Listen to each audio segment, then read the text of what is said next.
Okay. So we're recording, and I'm going to make it go live. I was going to wait for him first. All right.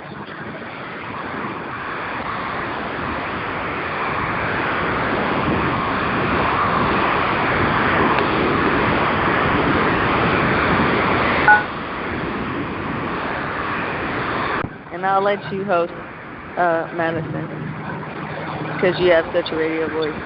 Oh, wow. Okay, well, ready? I'm going to put it on in 1, 2, 3, 2, 1. Okay. All right, this is Madison, October 5th, Sunday. I've got LT with me and David, the God, on the line. This week we're talking about the connections between some of the current events with Steve Harvey, Ebola, ISIS, security at the White House, and various different events. So, LT, I want you to go ahead and kick it off. I was going to let David start because he's fired up. Okay. Yeah, I was kind of curious. We had a discussion earlier this week about why is it that Steve Harvey is reintroducing Paula Deen to Black America, and after what she had been through and what she was alleged to have said, and a lot of people are feeling like he shouldn't have, he shouldn't go there. Some things are just unforgivable, and they'll call him sellout and everything else. My take on it is that we really don't have any clue on what happens at that level of celebrity. It is likely that these people are, initiated, take oaths, they get to a certain level. You're not getting there, without taking some sort of oath, and may just be that, it's part of his oath. It may just be that his allegiance isn't necessarily to Black America all the time. He does follow orders. Of course, we're speculating here, but to me, it's like, why else would he do something that controversial?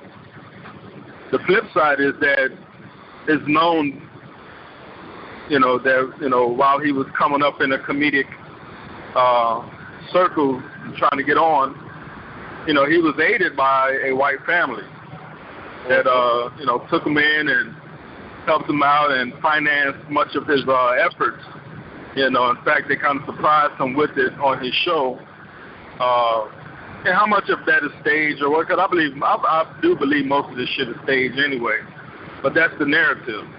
So, on one hand, you got the narrative of him being open to forgiveness, him being a Christian.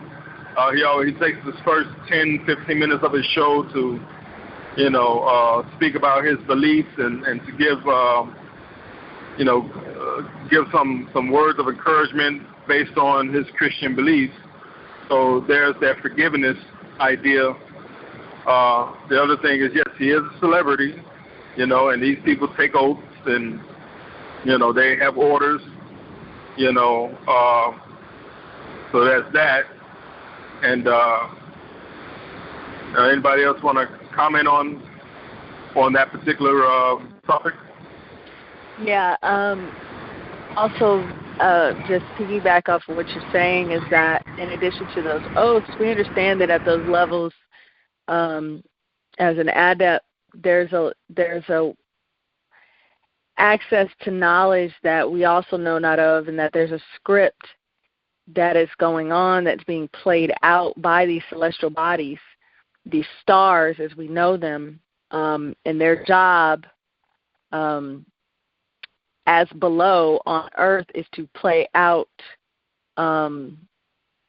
this script that we're following along.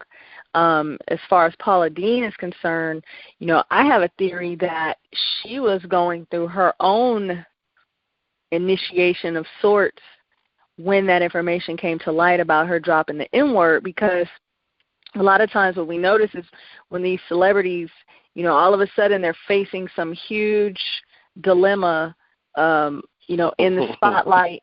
And what we don't get is that in order to become an initiate in any order, any fraternity, you guys know this, any fraternity of any sort, whether it be military, college, these secret societies, the initiation process requires you to die to yourself.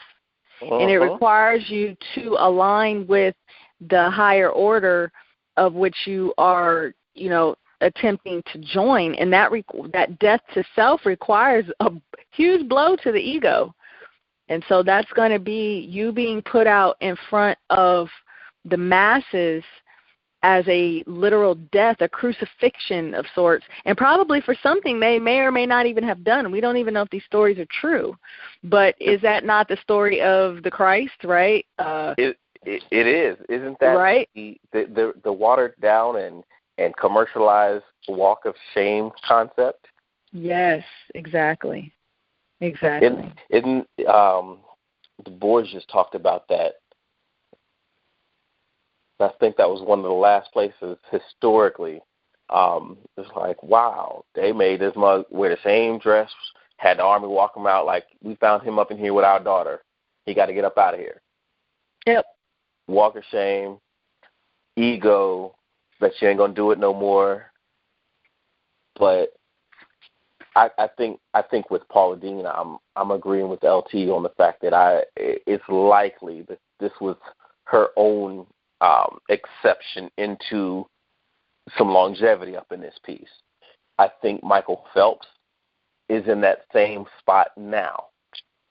Yes. Yep. But seriously, Baltimore winning the damn championship or going this far in the postseason since 1996. Really? Exactly. If you follow the energy, Baltimore's about to get amped up and watch Chicago and then Detroit. And the thing about the alignment of all these things that we can't even, all of these, we discussed a little bit last time, but each team, having their own symbols or sigils, which are their energy sources, that we basically transfer our focus onto these symbols. We align with them. We these sports teams and things like that, just as a group, fraternity or any other group has some kind of insignia or coat of arms or something like that. So very powerful, energy being disseminated amongst these groups that the average person watching cannot understand if you don't understand that our life is all about symbols. And we want to harp on that, in trying to, as we enlighten people to what's really going on around us, you have to begin to understand that the language in which we speak or the language in which we live under is symbols. If you never spoke another word to another person, guarantee your life you'd still be able to get by because you'd know where the grocery store was. That sign tells you what you need to do, how to eat, how to live, where to go. Starbucks doesn't even put Starbucks on their symbol anymore. It's just a symbol. So that right there, there's no letters. There's nothing. And you know that is Starbucks. I'm going to get my coffee. I'm going to get my caffeine. I'm going to get my fix. I'm going to get, my energy. So, again, applying it to the media, it's the same thing. On Fox News what you're going to get. On MSNBC what you're going to get. On the NFL Network what you're going to get. And these actors have aligned with these particular symbols, and they're going to do whatever it is that agenda is that the entity behind the symbol needs them to do. So Steve Harvey does not act of his own volition. Believe that. So if you see, and this is where we're wanting people to get to the point where you're no longer doing this surface analysis of things. Why would he do that? Why would he do that? I can't believe he would do that. Because there's something going on behind the scenes. That's what was a light switch for me. When he took Family Feud, initially I was like, what? Because if you heard the stuff he was having to say out his mouth, and the way he was grinning and bearing it, he was like, Yes. Just wait till the switch happens. And as soon as the switch happened, he flipped the script on that thing. And how, going along with that, with the Family Feud, he got Family Feud, Think Like a Man, 2, 1 and 2, the book deal, the television show, the radio show. So people understand you don't come up. You don't just walk into because you're funny, which, and that's debatable.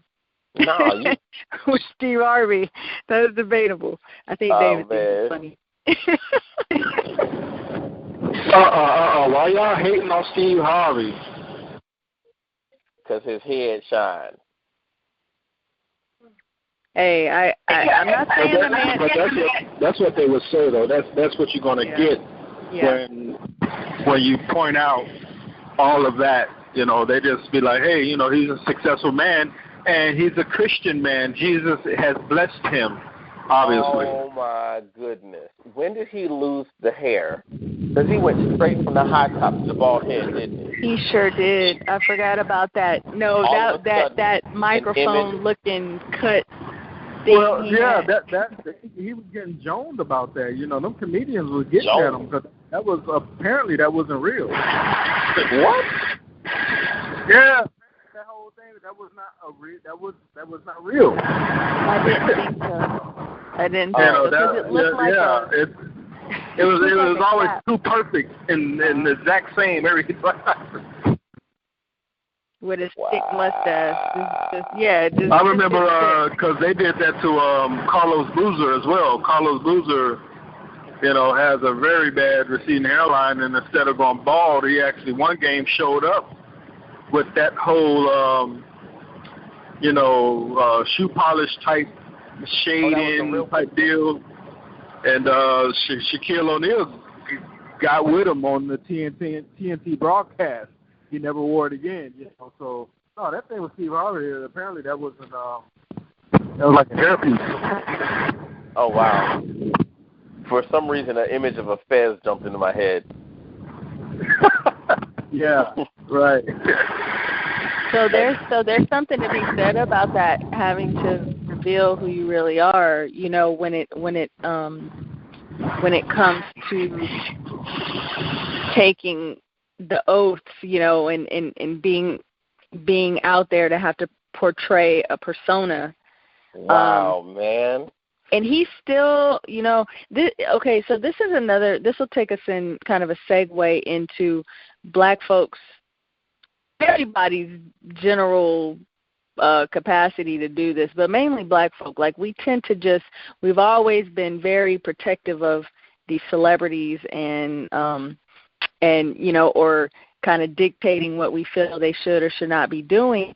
And now as we all start to awaken, we have to come to the understanding that these people are not here for and by us. You know what I'm saying? Don't you feel like sometimes we kind of take ownership of people? We're like, I don't know why he doing that. I ain't going to watch his show no more. You know what I mean? Like as if they were already doing what they were doing based on what black folk wanted them to do. Mm-hmm. It's never been that way. And we have always, determined what so in other words, now that Scandal's on and you have, what's her name? I almost said Taraji P. You know what I'm talking about. What is her name? Kerry Washington. Mm-hmm. So we lay claim Kerry to Washington. her. Yeah, so we lay claim to her now because she's on the show. and she can't do no wrong. Even though we don't even know what the heck the show is about, underlying it, we just feel, just black folk as a whole feel as though they have this ownership over,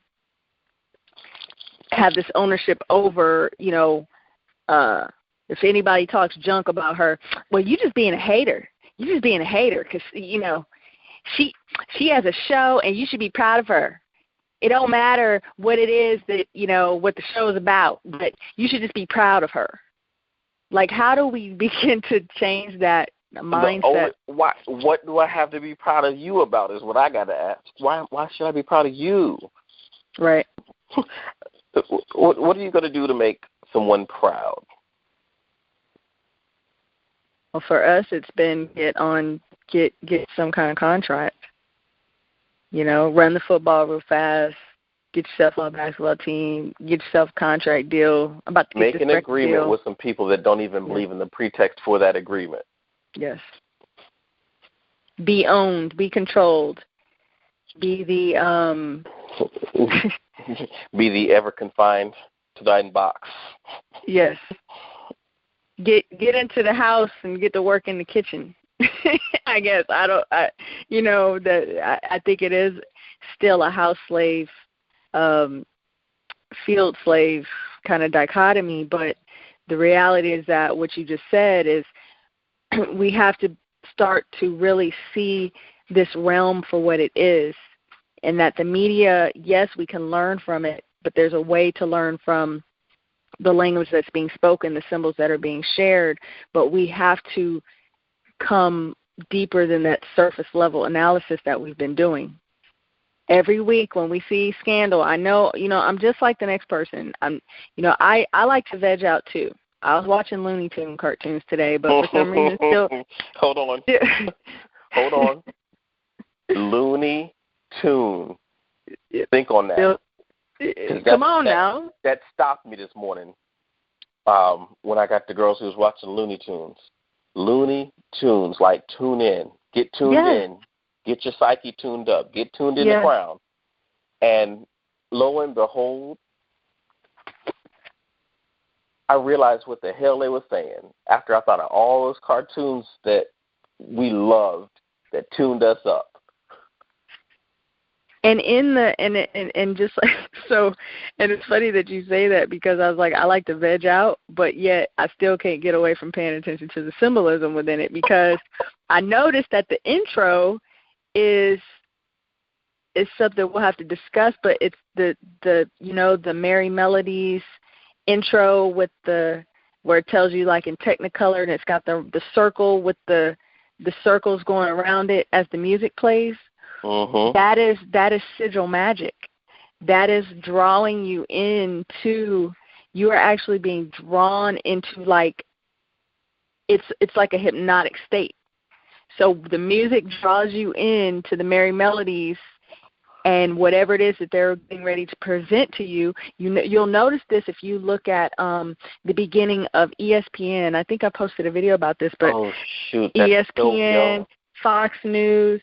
You'll see the circles, Face the Nation, all of those television shows, and they have the circles spinning, and then it'll count down, and it's got the music playing. That literally is lulling you into an alpha state. So if you were to read your brain at that moment, your brain is going into a hypnotic state so you can intake whatever it is they're about to put to you. So yeah, while I do veg out, for the most part, I don't want to analyze everything, but at this level for us, it's kind of hard to get away from doing that. But I noticed that with Looney Tunes. I'm like, oh shoot, we were hypnotized the whole time. Man, we weren't just hypnotized; we were being calibrated. Yes. And as you were saying that, I was thinking back to the programming, the time the cartoons came on, the ones you were going to be sitting in for. The commercials that played, the timing of the commercials, and how they cut out to break and back in from break. Man, they orchestrated that shit so nice. And here we are, but at the same time, go ahead. Did you want to jump in? No, I just wanted you to give a little, either one of you give a little background on how they studied the mind, the brain, psychology of these elites, all the experiments that they've done in order to know the outcomes of giving off certain signals through that idiot box that we put so much focus on. Okay, so we know that it's been going on for centuries because of the mystery schools in which they were taught.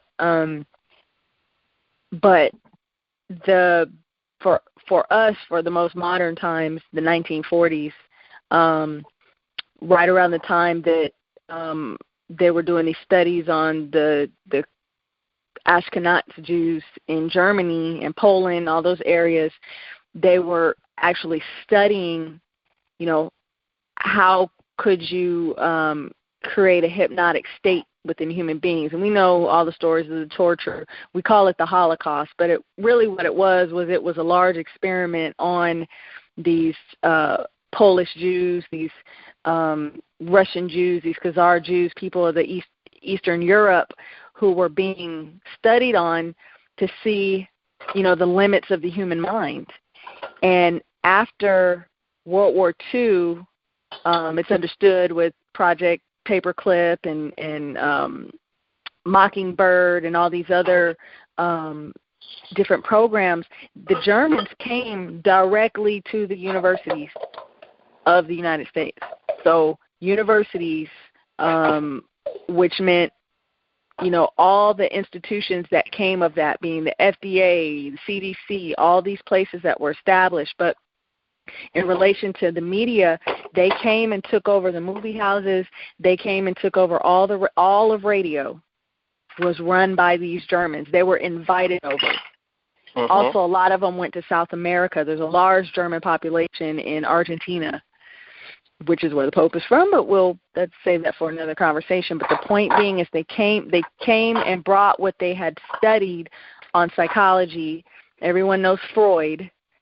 Everyone knows his nephew, Edward Bernays, who is the father of propaganda and mind control as we know it in marketing. So basically all of our media, all of our radio, television, everything, Hollywood, had been run by these Germans. And what they knew was that box solely was not for entertaining you. I mean, that's not why it was created, and a lot of people don't know that. There's a lot of videos on YouTube that'll tell you this, but they did not create the television or the radio to entertain you solely. So when we think, they made a new show, Scandal, just for us, we can enjoy this. No, that's not what that's about. So they could enjoy you enjoying it. Exactly. Exactly. There are behaviors that they studied. We are very predictable as human beings. This is why consciousness is so paramount for us right now, because it transcends basic human behavior. You are no longer predictable at that point. Okay. The television makes us predictable. Do you guys think that we are currently in transcendence? I'm going to tell you why I asked this. Because there are some people that say, the angels were called up and then things changed and we had this heaven on earth story. And then there are other people that'll say, when we are in the golden age and the golden era, the post-Mayan era, they'll relate all of that stuff. Do you think that it's because we're in transition and in that actual transcendence moment in humanity? Or is that a stretch too far? Do you answer that?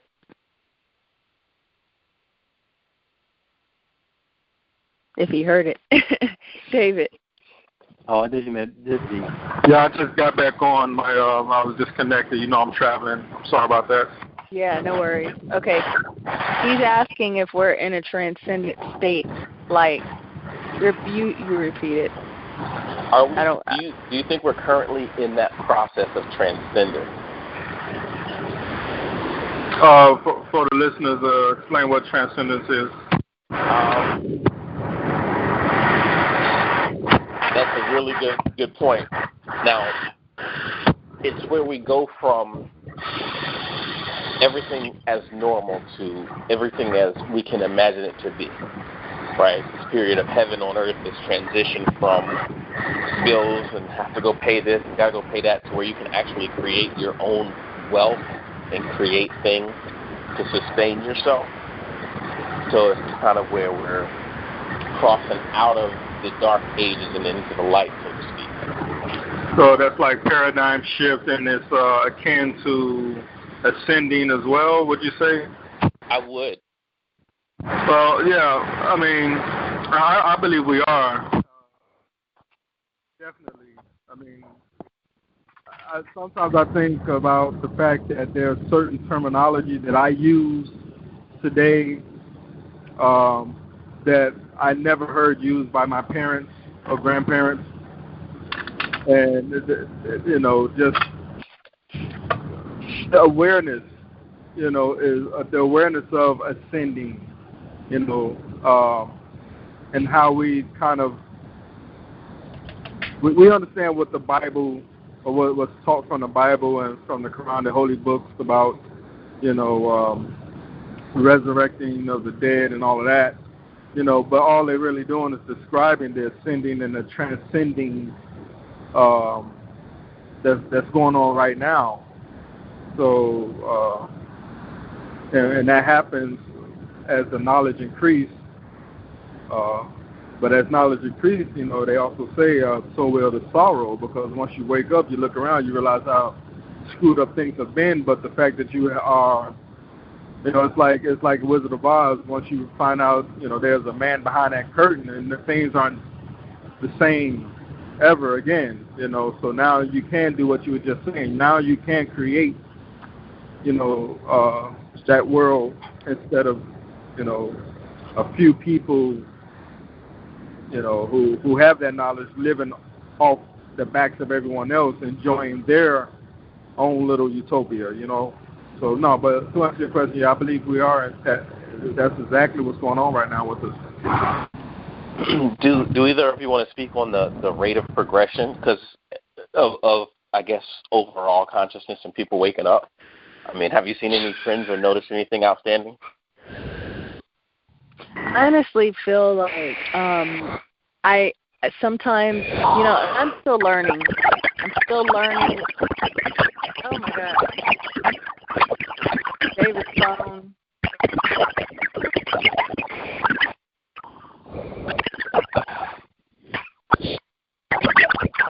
That's interesting. So we've decoded something or something else? Right? Wow. We are busting them open all over the place, folks. I guess so. I hope that doesn't get edited out so they understand. In previous calls, when I start talking crazy, when we get calls dropped and we say stuff, there you go. To answer your question about the rate, number one, the transcendence, you know, because I'm still learning as I go, and I know there's teachers that I listen to, the particular one that I shared with you today, the Understanding channel on YouTube, awesome. But I'm still learning, and because I'm still learning, I am careful to ever draw conclusions because I feel like my mind is always expanding. So as far as transcending collectively, I'm still on the fence of my understanding of how this is operating because I know that individually we are builders. Individually we have the capacity to, you know, create our own universes, you know, and creating in the now and creating for the future, you know. So as in relating that to the media, which is kind of what we're really focusing on today, I do believe and understand that there are groups that are now in these movie houses that are, you know, these movie production companies. Like Village Roadshow is one that I really believe is attempting to it's putting out movies that are forcing people to tap in. Like, you can't walk out of one of their movies and not be tapped in. I think they did Oblivion. They've done what's the last one with Sam Jackson? I can't think of top of my head. But they're doing a lot of movies of late that are showing what the world has been and what it's going to become, and they're showing it in relation to the universal principles. You know, we all know good and evil, but it's so much deeper than that. You know, it's bigger than that dualism. But so, yes, I think that sometimes I feel like collectively we're moving forward, but then when I see, you know, certain, I don't know, I still see the same behaviors of us as a group, I feel like we're not moving ahead. I think it's happening in a small percentage of individuals. So I don't know. But again, because these movie houses are making these movies, and remember, you can be programmed either for, you know, good or for bad. Yeah, and I, you know, I almost don't even want to give it. I'm learning to not even use that out, you know, that those labels of good or bad. But for somebody that's gonna wonder. But for somebody, yeah. We got to say good or bad. Yeah, so for positive or for more negative outcomes, you still need to be programmed, and it almost seems like that's what's having to happen for us. Is we're going to need programming regardless at this point, and maybe that's where we are. You know, I think we are programming. As a matter of fact, just by having these discussions and having them accessible. I think we're providing some sort of programming so folks can at least understand that we're just a iteration of some of the stuff that's yet to be explained in mass. Right. And you know, it's one thing where we're having people say to us, you know, as we said, okay, we're going to do this metaphysical show. Well, what does it mean, and who are you talking to, and what level? At what level are you talking to people? You know, are you talking over people's heads? Are you trying to talk to people? And the thing about it is, it's almost like we can't water it down too much, yet we know it still has to be palatable for everybody. People have to be able to want to receive what it is that you're saying, or they'll tune it out. You know, but it's unfortunate that we're still in that place where, you know, there's certain reality TV shows that'll draw people in more than trying to understand that there's deeper inner workings of our reality. Like the purpose guess, of that reality show? Right, exactly. And I mean, you know, I think that for us, is, you know, it's no longer being apologetic for it, no longer saying or trying to, you know, coerce people. This is just what it is. You know, and how we know that what we're saying aligns is because we didn't know each other. We had never come into the same, you know, realm as each other. And when we started talking about things that we had been learning and the knowledge that we had come into, it just clicked. It just aligned. And it continues to do so as we meet other people, and they're like, I know what you're talking about. So that's the validation that this is universal. This is not just our opinions, or, you know, we're learning as we go. But that's the hope, is that people will understand we do this because we know that as people come along, they're going to need support and kind of a little bit of their own guidance and, you know, finding this knowledge. Specifically finding it in the media that's being presented to us and not just being lulled to sleep by it. And honestly, we find it in our everyday lives. I mean, what we do from sun up to sundown is aligning with the same things. We're trying to live the principles that we're observing. Right, exactly. And it, you know, how is that done? You know, we kind of touched on it last week. How is that done? Well, yes, when I watch a television show, my son is not really, he's not at that point yet where he's kind of open to it, but we went to see the Box Trolls the other day, and I wanted to use this as an example of another movie that is wide open. You have these beings that have been demonized. They are misunderstood. There is a level of an elite who would represent the police force, right? This being is hell-bent on catching these creatures because he's lied to the masses and made these creatures appear to be evil. They'll eat your babies. They come out at night and they'll snatch you off the street. So lock your doors at night. Hide your kids, hide your wife. So they know about the projects. So they know about the projects. And so then you have this elite class that is just oblivious to it. It allows this police force being to handle all its dirty work. We don't care. Just don't bring it to our doorstep. That's your job. RoboCop. Exactly. And that is the theme that each movie tells time and time and time and time again. And you can find yourself in it because it's universal, it's cosmic. So in other words, who are these beings that have been demonized? I wonder, the indigenous people of the world, right? Us colored folk, this class of people that have created another institution that protects them and maintains everything as they need it to be. Religion, the police, the media, right? So there's this the big payout in the casinos. Yes, anything that keeps us sedated and just in the zone, not understanding that there's a real, there's a reality that we haven't even tapped into that they live in every day. So they keep that veil there, and you can see this in movies. And this is what we want people to begin to do as you watch TV. There's a lot of people like, no, I just want to. I don't care. I don't want to analyze it. Well, you need to because you've been analyzed.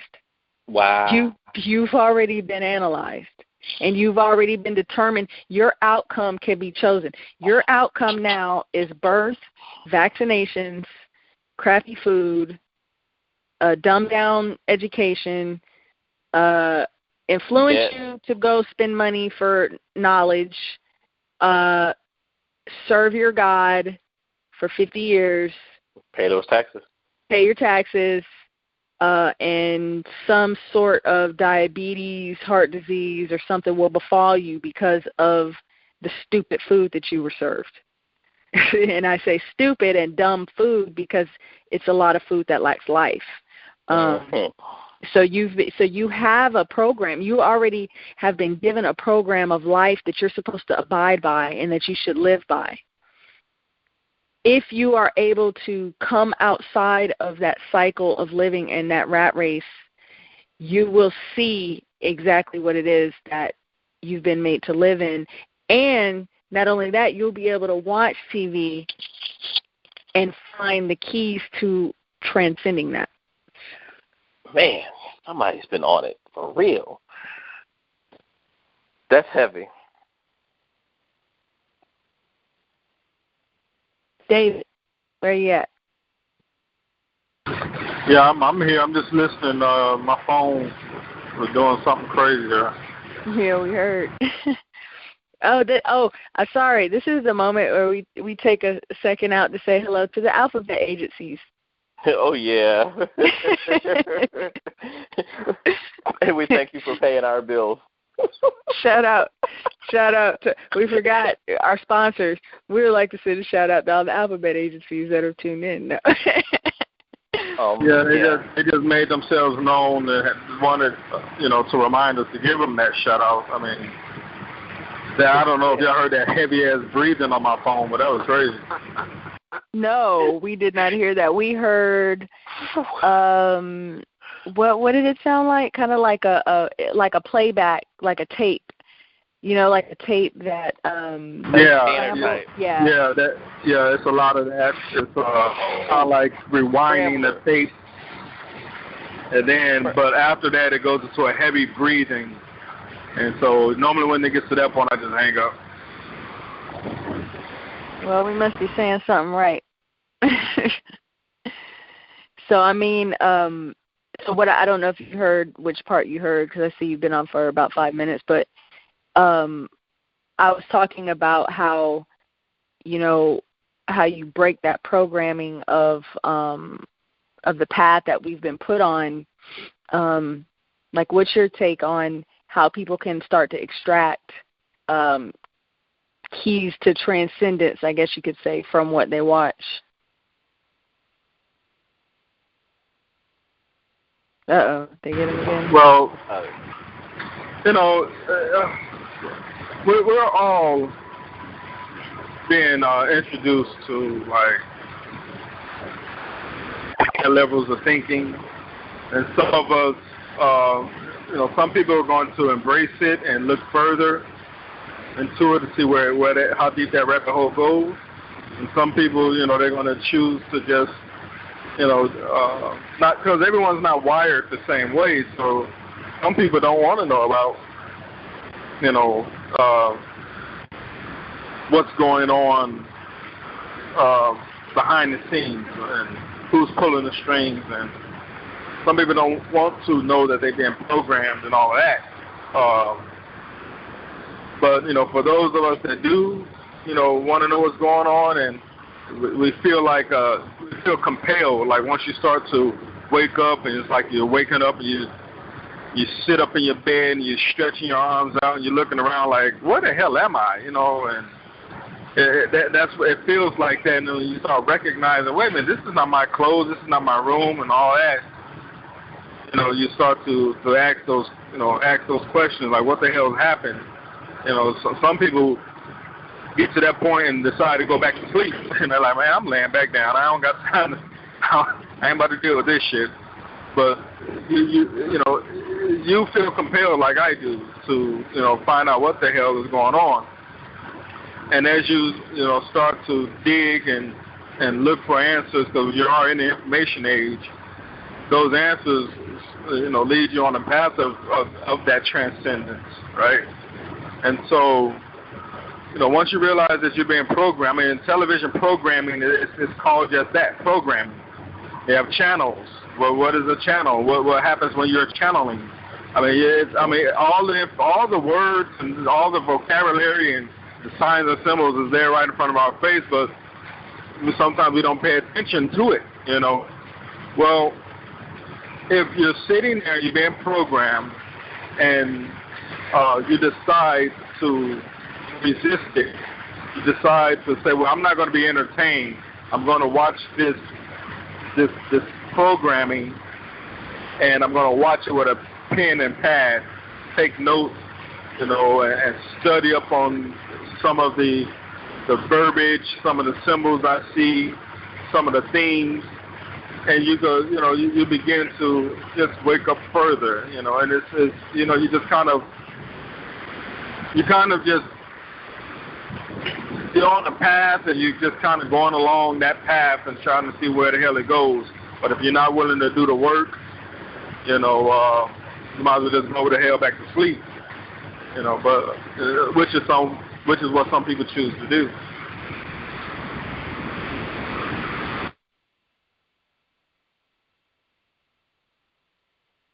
So I'm wondering if is this, so Madison, when you asked this being a collective, then, or is it, the rate of this transcendence, did you get, I don't remember if you answered or not. I think we are finding those who are transcending with us, and it's picking up momentum. Right. Yeah, I can see that. I mean, what were you doing 36 months ago, 3 years ago? Really coming in to really coming into the knowledge and not even, So, yeah, that's why it's, I can't say, I do recall, I don't know if you saw that video, the man on the bus, where he's just like going off, like schooling the people about being in a zoo and not knowing that they're in a zoo and just doing what zoo animals do because that's the zookeeper. So I remember if I was the person on that bus as a teenager, I don't think I necessarily tuned that person out. I think that maybe some of us have already been on this path. We're seeking to find this time around. This is where there's a certain level of our soul or, whatever it is. I still don't have the terminology for it as I'm learning it, but I think that I've always been on this path. I would have listened to the guy. I wouldn't have told him to shut up or sit down. I probably would have just took it in and listened. And so I understand that there's going to be people on a bus.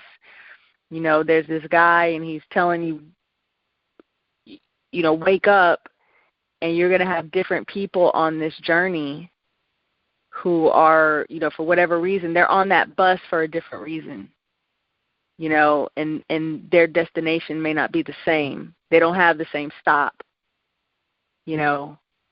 or maybe they ride a different way. Maybe they go into their own world when they ride and we're hearing nobody else. And there's other people that are open to the things around them and new information, and they people watch. And you know what I'm saying? So just using that as an allegory, just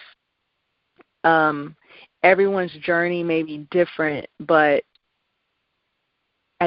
for some reason I'm kind of with you. I feel like it is like this is the go around where we all kind of we wake up at some point together, I don't know if that's true or not, but with our Korans and our, I do, but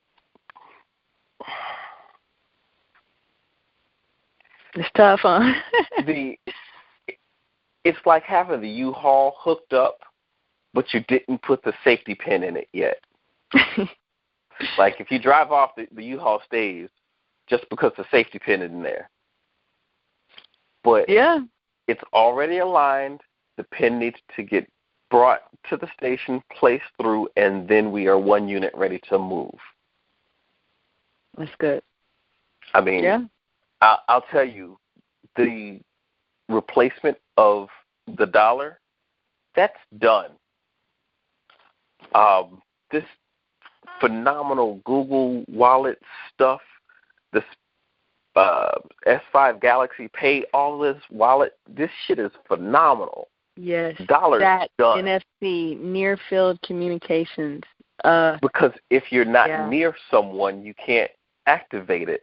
And at some point in time, you'll be able to get your own personal harmonic resonance programmed into your phone as your security key. Or is that too far?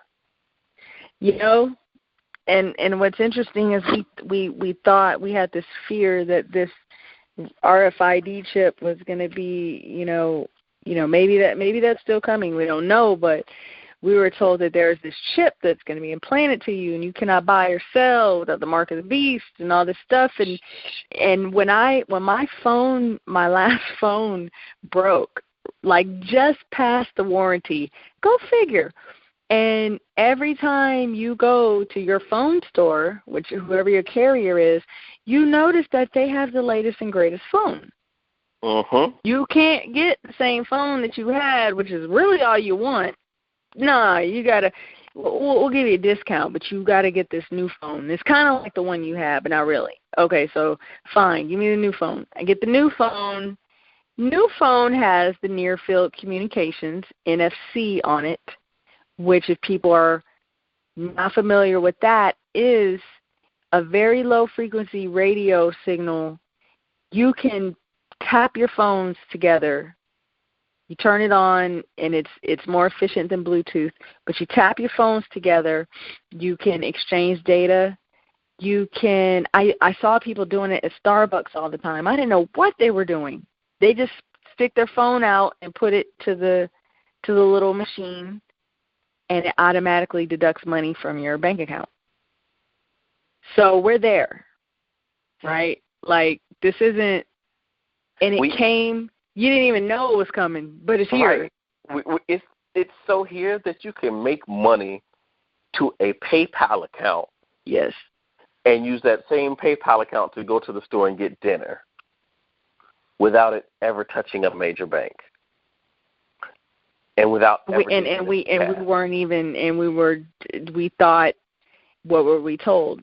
It's just going to be, you're not going to be able to buy, sell, or trade without this. Well, people's home phones are now cut off. Because why? Because people are on cell phones now.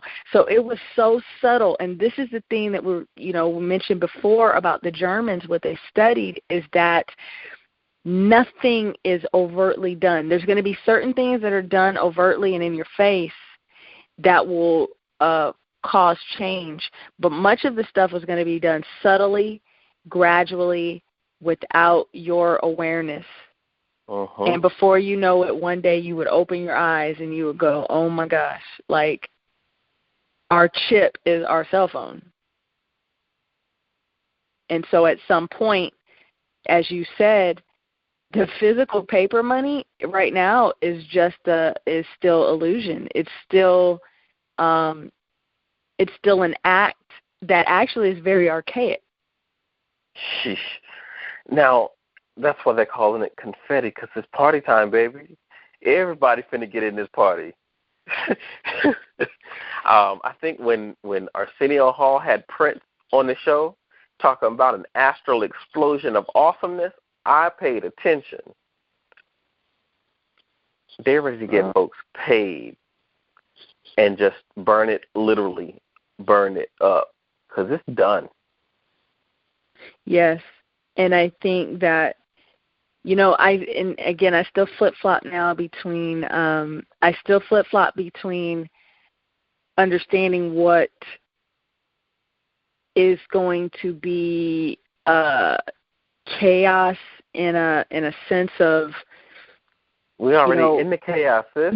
Exactly. Again, it's the gradual occurrence. But I guess what I'm saying is like, I guess until we were experiencing it and living it, it felt like it was going to be something else. Does that make sense? So in other words, when we were sitting around and waiting for some major event, the, quote, second coming of Christ, or like this rapture for, those who were raised Christians, this was the expectation. Hold on. Help me out. And I'm not trying to poke or anything. Is it the second coming of Jesus or the second coming of Christ? Good question. Because if any of them's about to come again, how many more children are we going to have now? You didn't get it. That wasn't a good joke. No. No, I'm not saying it wasn't a good joke. David, where you at? So I'm right here. I think I like my joke. Check on you, make sure you didn't get abducted. Are you in motion? No, don't answer that. I'm going to be really in the middle of nowhere soon. I just decided to change my route last minute because I don't feel like paying any tolls. So I'm taking a long way around, but yeah, I'll be in the middle of nowhere. There's not many towers in the western part of the country. Cell phone towers, that is. Well, so you should let me know the addresses so we can get some. Put some of your last thoughts out there about. Let's do like a weekly wrap up of. So we touched on Steve Harvey. What are your thoughts about ISIS and Ebola? Well, all of that. I mean, it's layered. It's multi-levels and multi-layers to it, I believe. But the most damaging part to the American psyche is all of this is wrapped in the black male image being the villain of all of this. Mm-hmm. We have the Muslims, the black Muslim beheaded someone in Oklahoma. And the style of ISIS that's going to be headings overseas and whatnot. And now you got this African disease, Ebola, coming in, that's threatening to wipe out, a lot of people, and they're hitting the heartland right here in fucking Dallas, the 33 parallel of this nation. So, they are playing on the fears, really, and they've associated negativity to ISIS, which is, a very interesting thing for me, because that principle is, that energy is bombarding the planet as we speak, is bombarding the whole solar system in order to resurrect us as a people. That's what she does. But now you have all this negativity associated with the idea of ISIS, and the intent. See, you guys were talking earlier about, like, the souls awakening, and there's a critical mass needed of souls awakened for people to see that world that they want to see.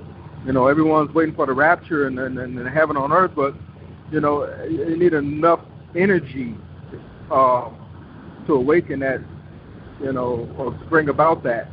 But now everyone is so fearful, and Ebola's going to kill you, and ISIS is going to kill you, and you got these white Americans, who are victims. They're being played on as well, but they're going to act just like zombies, and they're just going to react. So they are armed. They millions, hundreds of millions of rounds of bullets have been purchased, gun sales up through the roof, and they're going to protect their family and property against this boogeyman that's being trotted out in front of them. Which is a historical boogeyman for them. ISIS, Ebola. The week before that, you had the domestic violence with these athletes, and plus all these young black males being killed at the hands of police officers, killed or shot. So all of that is the cause of people going on the bus and telling you, "Hey, wake the fuck up," because we need you to be awake, because we don't have to fight what's happening with us or to us. We don't have to fight it the way they're fighting us. You don't have to pick up arms. If you're awake, and it's a critical mass that's awake, you could conjure up energy to shut shit down, like, instantly. But who believe that? Well, don't call yourself a Christian then if you don't want to believe that, because that's exactly what the Bible teaches you. But it's given to you in a superstitious way. We're very superstitious people, so it keeps us from exploring some things. But yeah, my take on it is that they're drumming up this fear to control people's intent, because the intent is to take, our future, where we're headed as a civilization. And there's other civilizations sitting back with popcorn, like Michael Jackson in the theater watching this shit. Like, I wonder how this is gonna play out for them. That's my take on it. Yeah, and it's so it almost, like, for us is very limiting. Well, I think I'll always mention that even the level of what I want to convey, of what I know and understand about some of these events that are happening to us, I know that there's levels, deeper levels that we can get to in discussing even something like Ebola. Something that we need to draw from that in relation to the media, since that's really what we wanted to do with this particular show, is that predictive programming, another tactic, basically airing something, creating a scenario, airing it, and then the viewer internalizing that particular event. And thus, when the event happens, it's already been established in the mind that that is a reality. So, and it's the television. The television is as entering into a universe. You're being drawn into another realm and living it virtually, like experiencing.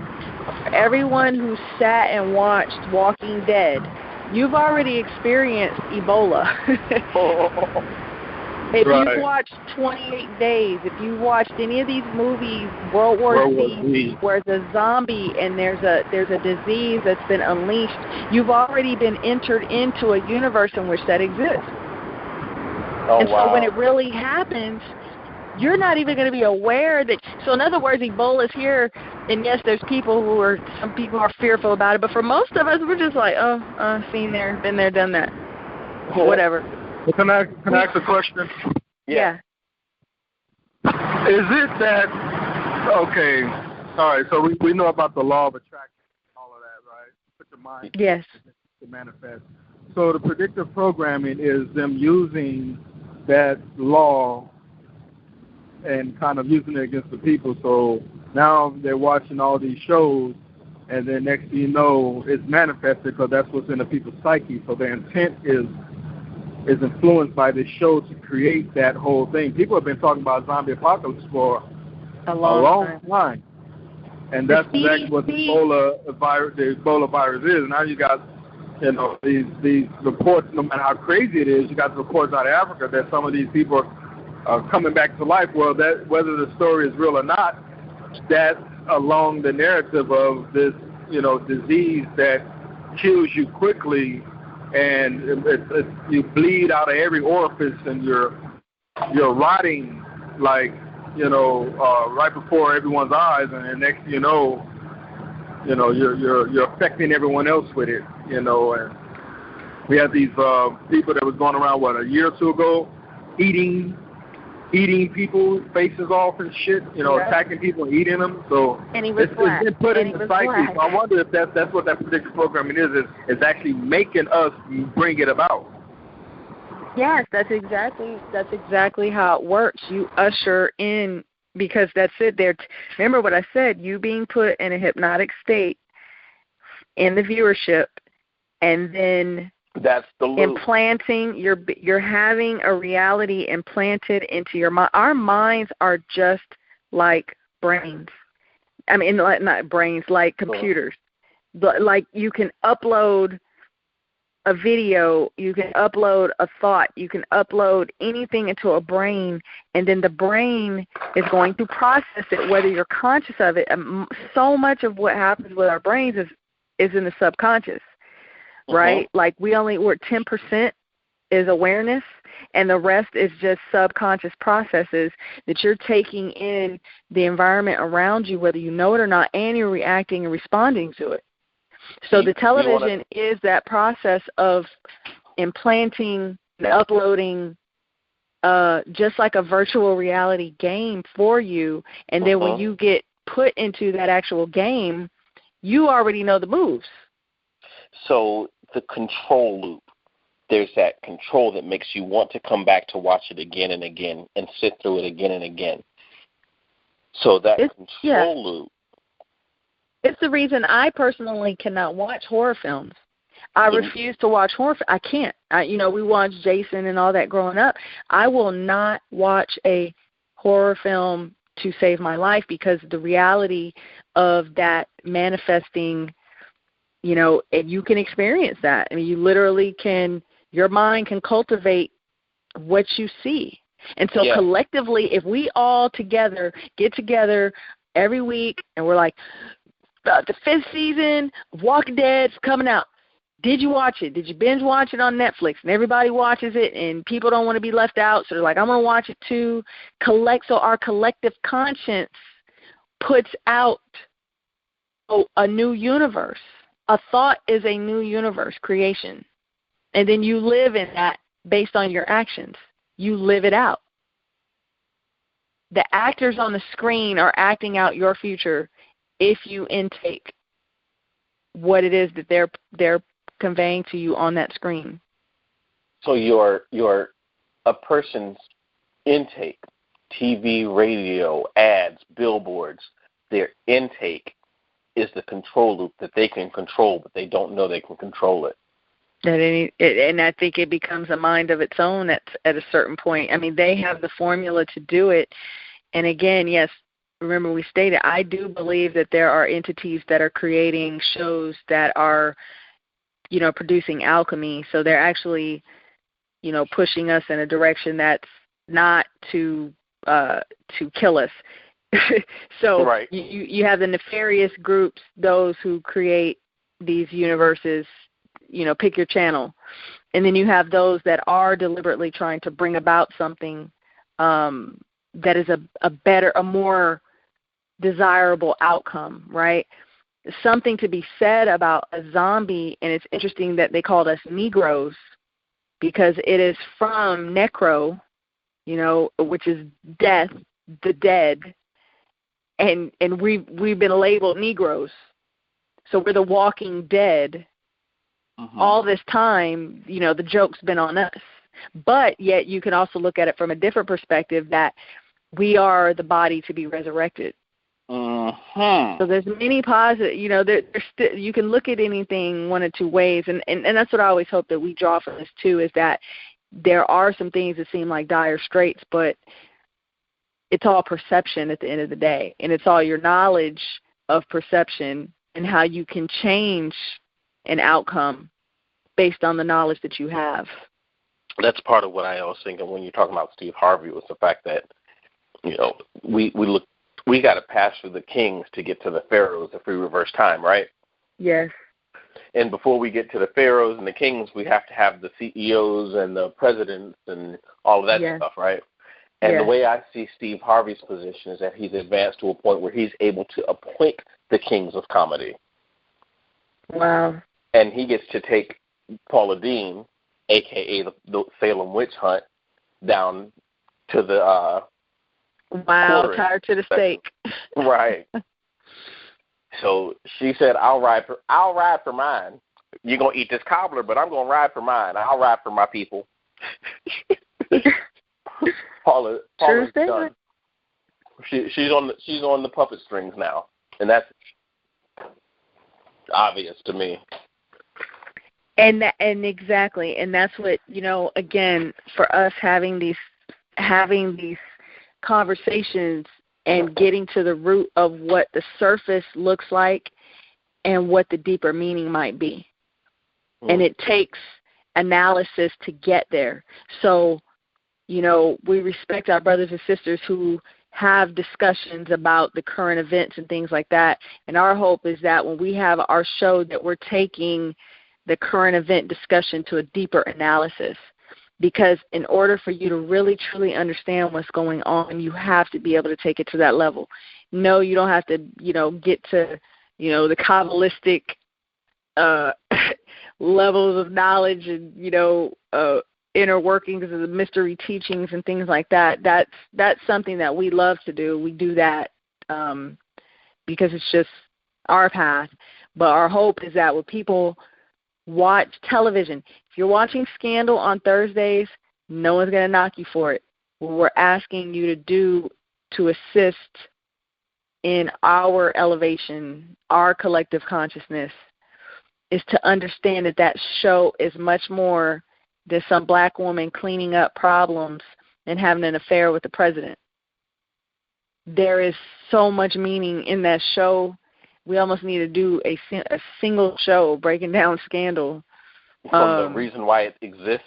The reason why it was even made, and who is it? Shonda Rhimes, or what's her last name? I don't know. But the producer, if she is the writer or if she's just the face, we don't know. But there's a reason that particular show is conveying what it conveys, and somebody's probably thinking like, whatever, it's just a show. How to blow a whistle and keep your life at a high price. That's how. I've seen analysis on it from her being along with, I guess there's two other actors on there. I've watched the show just a few times, but her being a representation of DNA programming.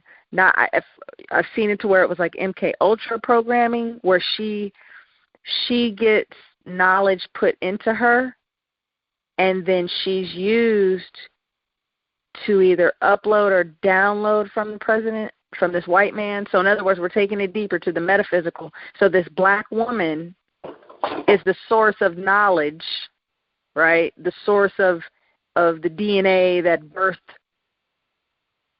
humanity, if you will, and she represents this access for white men to be able to access it through her body, through this affair that she's having. Mm-hmm. And her father overseeing, wasn't her father was like a CIA, like let's just say people, I know about the show and I've read about, different esoteric analyses of it, but that's even my own take. So it's not just this black woman, this, dramatic affair that she's having or watching it like a soap opera. There is truth in this show that has to be tapped into. Not all pointing to the same place, but a whole bunch of different truths for different people written well together. Yes, at different levels. At different levels can you watch this. So people got to understand that they're adepts watching this show and being given messages. They're being, we'll say this often, that them watching this is not, they're watching it on a completely different level than just, girl, scandal coming on tonight, totally different level. They're like, should I pack my bags and try and get out of the country right now? Right. What House of Lies and House of Cards do for their respective fields, that's what Scandal does. I mean, yes. The whole game is documented from all of the HBO shows, including The Wire, all of that. The jig is up across the whole spectrum. Yep. Some of the remaining Alphabet Agency folks don't realize that. But if you just look at the programming, listen to the music and the words and the actual whole album, not the ones that was released, you start seeing that, oh, snap, the soundtrack to this movie was given directions, how to cut it, how to get it done. Yes. That, and so I also saw The Equalizer with Denzel along with the Box Trolls. So I saw them. I saw both those movies, and both movies had the underlying theme of, again, there is a group, a specific entity. It always comes back to Russia. I just learned today that actually just an aside, that from that video that I sent to you, that Russia is actually the group that brought Coptic Christianity out of Nubia. I just learned that today, so I got to follow up on that. But the point being is that the Russians are depicted in every movie as being this enemy against humanity trying to have some peace. So that's another theme that we look for, that you'll see time and time again, and same thing with the Box Trolls. There's always an entity that just seeks to instill chaos in order to maintain, control and dominance. But at some point, that chaos needs to be dealt with. That it can't just be, again, us just, rolling over on our sides like a dog that's, submitting. That can't happen anymore if you want change. And that was what was stated in the Box Trolls, was self-imposed metamorphosis. This is a kids flick, okay? Self-imposed metamorphosis. You can no longer be as you are. You have to change your nature if you want to deal with that which seeks to take you out. So we have to resurrect ourselves. So if they see us as zombies, if they see us as the dead, if they see us as the sleeping giant, we can find ourselves in these stories. They're showing it to us and saying, this is you. Okay, this is you. This is how you're depicted. And this is what's going to happen to you if you don't fight for yourself. You must induce this change into yourself. You are as of God. You can arise and you can, face your battles. And that's really where we need to be as a people, in summing all of this up. We have been victimized, but we're not victims in the sense of we have the capacity to be survivors and, conquerors.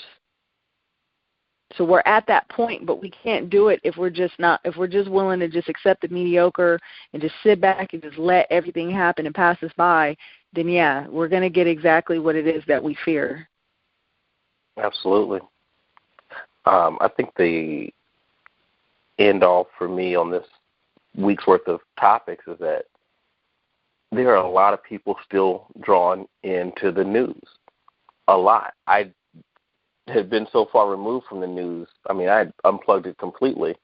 And then I realized that people are really frightened and scared, and they look it and live it every day.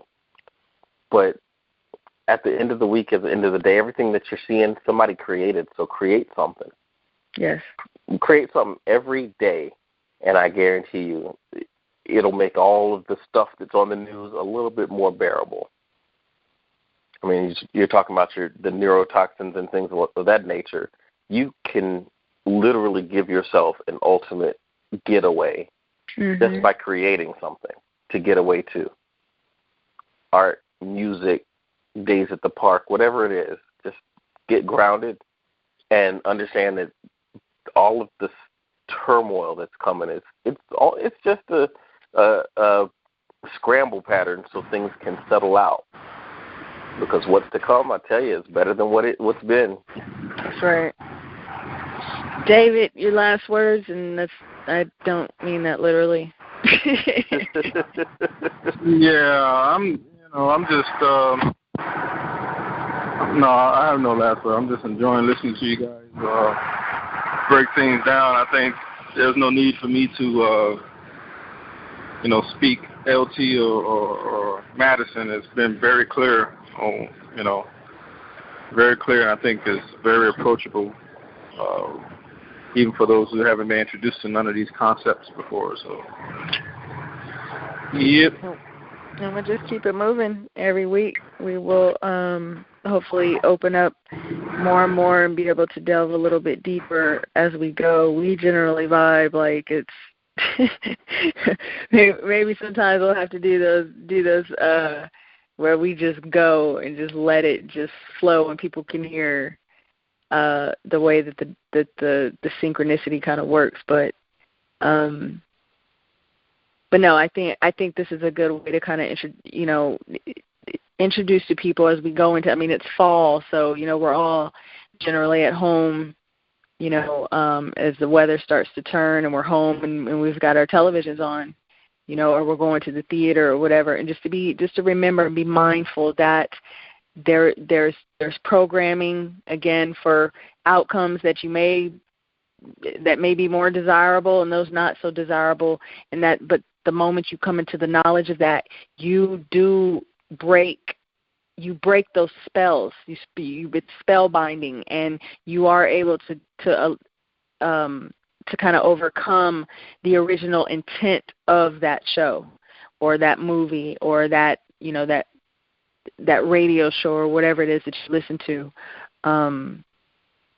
We are not dead. That's what they will say to anybody listening: is we are not dead. We appear to be. But we will awaken. We are awakening, and we are preparing to take care of this organism that we live on. That's right. So and shout out to the folks in the chat room. I forgot to throw the deuces up. Say Madison. Yes. We didn't touch on, we were talking about transcendence and awakening, but we haven't talked about how it's triggered by our new neighborhood we're in. The fact that the solar system is passing through an area of the galaxy, photon belt and everything else, and how that aids in this awakening, the changes in your DNA and all of that. That probably would have been a good thing to touch on when dealing with that question, but maybe we just save it for the next show. Maybe next show, if we get enough interest throughout the week talking about it, we can have more in-depth discussions about the importance of the ley lines and the photon belt and how the energy charges are affecting everything in our stratosphere. It's got to be understood. There's no way that we could even overlook a discussion about light codes, because that's the whole, that's the activation. I think we avoided that topic because we didn't want folks to need to get a thesaurus and dictionary or have to translate, because some of that stuff we don't understand, but good God, it's heavy. Yeah, it is. I know for me, when it comes to that stuff, I have friends who are like second generation immigrants, so they speak English. They don't speak their native language, but they understand it when they hear it, and that's how it is with me. I understand it, but it is very hard to sometimes, translate it to, in your words to the masses, but we'll take a shot at it, We did it before. We did it in terms of, remember we kind of did the analogy of tanning. Remember that conversation about white people tanning and us being out in the sun, and we were able to kind of correlate how our bodies respond to the sun. Oh yeah. Yeah, I think we can do it. And David, we'll bring up the benefits of drinking chlorophyll. Because I like chlorophyll. Yeah. Are we still on the air? Are we still broadcasting? If we are, let's go ahead and close out. We're going to close out, and we're going to go to the backroom discussions. If you want to access to the backroom discussions, you've got to be a member. I like chlorophyll. Chlorophyll's great. Cut that broadcast short, and let's go ahead and get into that part. All right, we'll holler at y'all next week. LT, David, Matt Eisen, we out.